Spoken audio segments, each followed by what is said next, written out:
Bienvenido nuevamente a Conectados. Este es el taller número 3 de la serie que hemos titulado El matrimonio diseñado por Dios. En el taller pasado, ¿te recuerdas? Hablamos acerca de la jerarquía, o sea, los roles y las funciones de cada parte del matrimonio. Y así hablamos de que el rol del esposo iniciaba con alguien que escucha y comunica la voz de Dios. Una vez que hace esto es responsable de la autoridad en la casa, o sea, el que es responsable de que se ejecute esa voluntad de Dios en su familia. También hablamos de que el esposo es un guía y guía a su familia como un buen pastor, de una manera amorosa.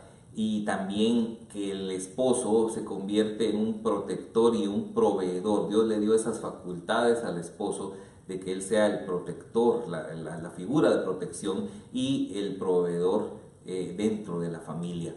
Y culminaba esto con algo muy especial que adornaba y potencializaba todas las características anteriores. El esposo dice que ame a su esposa, el esposo debe amar a su esposa. Y los roles de la esposa iniciaban también, ella escucha y comunica la voz de Dios, solo que ella comunica con el corazón que Dios le dio como mujer, de una manera donde se expresa la ternura y la compasión de Dios. Luego ella concibe y da a luz, precisamente porque ella tiene estas características, es que ella puede concebir y dar a luz, no solo físicamente, estamos hablando de todo aquello que Dios tiene planeado para tu familia. También hablamos de que la esposa tiene que buscar la sabiduría para edificar su casa y que la esposa debe respetar a su esposo y someterse a él, así como la iglesia se somete a Cristo. Y por último, recordemos que la esposa es una ayuda idónea, fue hecha por Dios para que el hombre no esté solo. En esa misma línea, lo que hemos aprendido hasta ahora en las lecciones es que el matrimonio es un diseño de Dios y que está firmado a través de un pacto que es inmutable, que no cambia. Y que cada uno entonces de nosotros en el matrimonio, tanto el esposo como la esposa, tenemos un rol que debemos cumplir. Ahora pensemos y preguntémonos cuál es el siguiente paso. ¿Para qué? Para completar ese diseño de Dios en nuestro matrimonio. Y para esto quiero introducir el concepto de la visión en el matrimonio.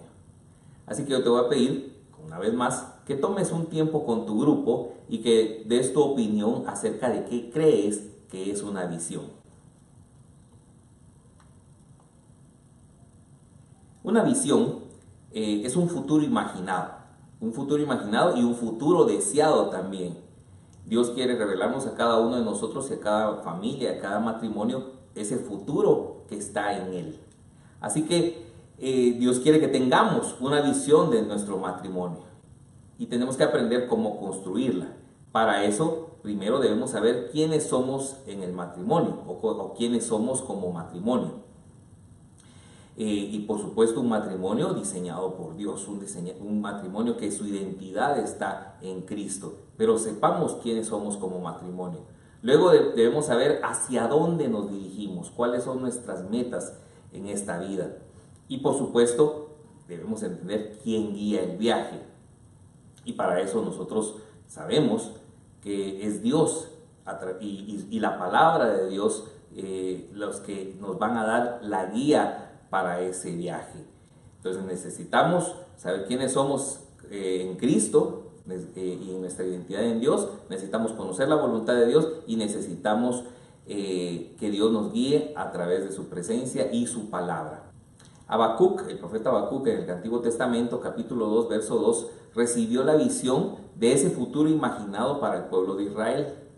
Y Dios le dio unas instrucciones bien específicas. Le dice en ese verso 2 que escribiera la visión y la declarara en tablas para que corra con ella todo aquel que la lea. Por supuesto, esto se sobreentiende el que esté de acuerdo con esa visión. Así que en esa instrucción de Dios debemos entender que debemos tener una declaración, escribir la visión, quiere decir que para nosotros está clara o se aclara cada día a día, cada vez que encontramos más en la voluntad de Dios. Y que aquel que lea la pueda seguir o pueda estar de acuerdo con nosotros en esa visión. Y eso nos dice, obviamente, que lo que la visión produce, lo primero que la visión produce es un acuerdo. Y el matrimonio es el lugar de acuerdo por excelencia. ¿Por qué? Porque ahí estamos con nuestro esposo, nuestra esposa, ¿verdad? Definiendo cuál es el camino que vamos a seguir.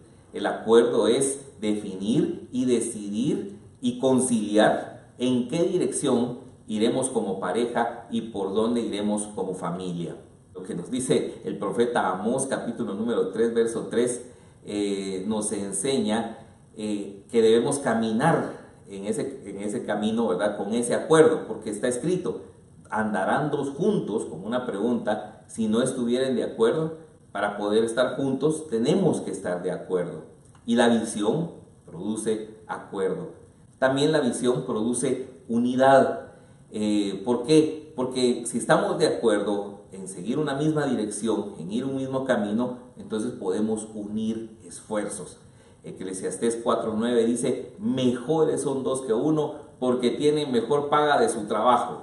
La unidad también nos ayuda a vencer obstáculos juntos, porque el verso 10 de ese mismo capítulo 4 de Eclesiastés dice, porque si cayeren, el uno levantará a su compañero, pero ay del solo, que cuando cayeren no habrá quien lo levante. A la Biblia que nos enseña en el versículo número 12 del capítulo 4 de Eclesiastés, es que la unidad produce una sinergia o una sinergia. Es un concepto de física moderno, ¿verdad? Que dice, y si alguno prevaleciere contra uno, dos lo pueden resistir o dos lo resistirán. Y el cordón de tres dobleces no se rompe pronto. Así que con esto ejemplificamos la unidad que produce tener visión y acuerdo en esa visión. Y por último, tercera parte de lo que produce la visión, es el poder de Dios. Porque cuando tenemos acuerdo, entonces accesamos al poder de Dios, se desata el poder de Dios. La Biblia nos enseña, en palabras de nuestro Señor Jesucristo, en el capítulo número 18 de Mateo, verso 19, además os digo que si dos de vosotros se ponen de acuerdo sobre cualquier cosa que pidan aquí en la tierra, les será hecho por mi Padre que está en los cielos. El poder que se desata es la obra, el actuar de Dios, dice, porque Él hará en los cielos lo que nosotros le pidamos si nos ponemos de acuerdo. O sea, digámoslo de esa manera, el lugar de acuerdo es también el lugar del poder.